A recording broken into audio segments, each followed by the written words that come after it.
Picture this, a swarm of drones flying over a disaster zone, scanning the area in perfect formation, or a convoy of self-driving cars moving smoothly down the highway.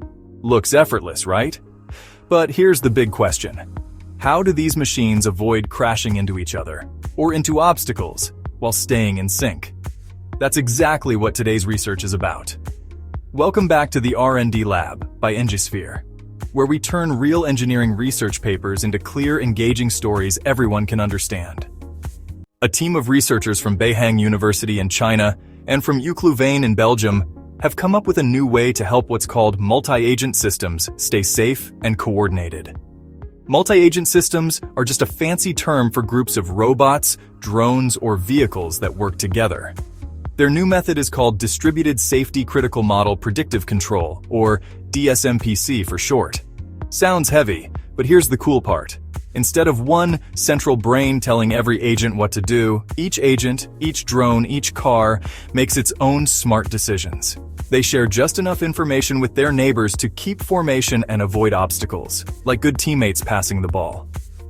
Think of it like this. Every agent is planning its next move, predicting where others will go, and adjusting in real time.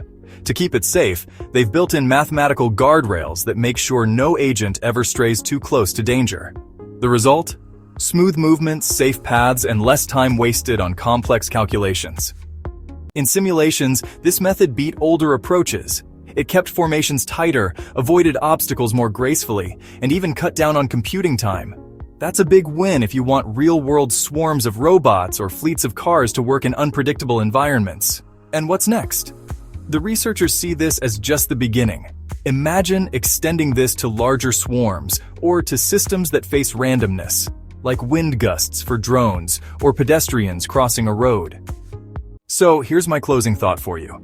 If machines can now work together safely without a central boss, what new possibilities does that open for the way we design our cities, our transportation, and even our everyday lives? Thanks for tuning into the R&D Lab. Visit engisphere.com to explore the engineering concepts. Until next time, stay curious.